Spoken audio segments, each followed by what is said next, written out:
The morning sky was pale and cold, the kind of gray that seemed to stretch forever across the plains of Eastern Europe.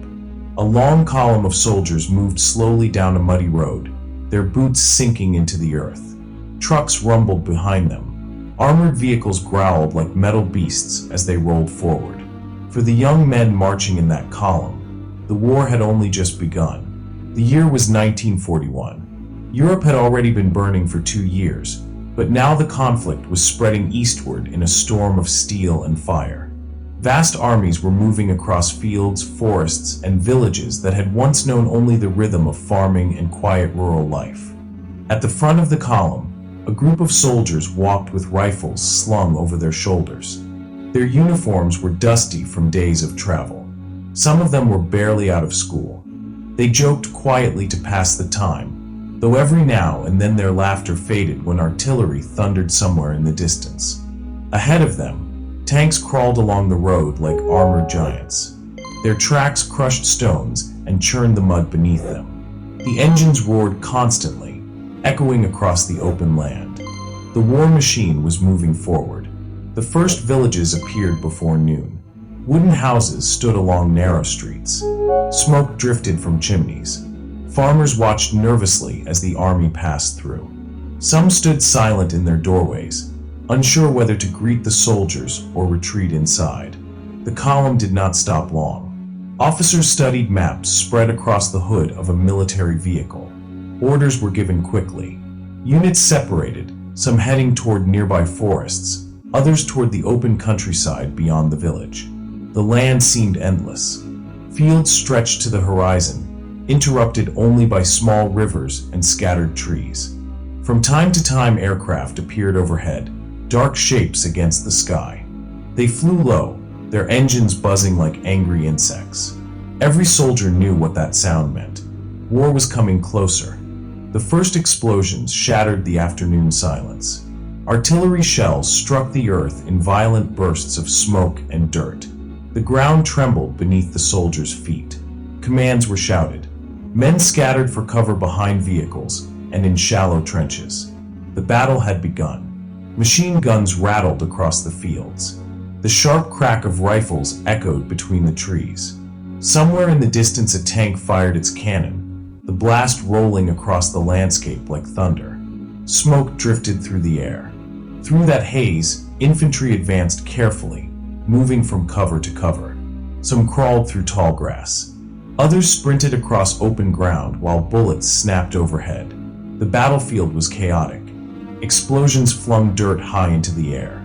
Trees splintered under gunfire. The smell of smoke and burning fuel spread through the wind.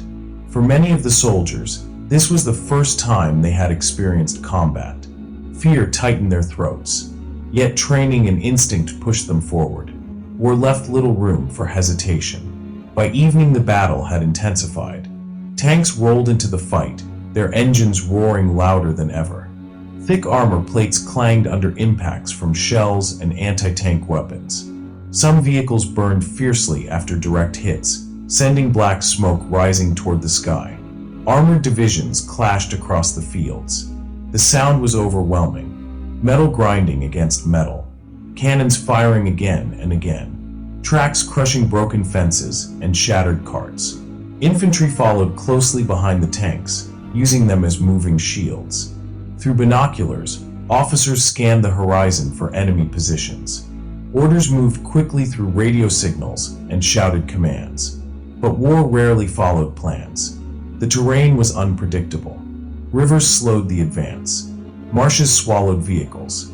Forests concealed hidden defenders. Every mile forward was earned through struggle. When darkness fell, the battlefield did not grow quiet. Fires burned across the land where vehicles had been destroyed. Flames flickered through the ruins of farmhouses caught in the crossfire. The orange glow illuminated silhouettes of soldiers moving cautiously through the night. Some units dug trenches to prepare for a possible counterattack. Others carried the wounded away from the front lines. Medics worked quickly under dim lanterns, their hands stained with dirt and blood.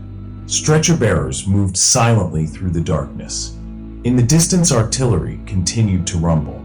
The war never truly slept. Above the battlefield, the sky slowly cleared.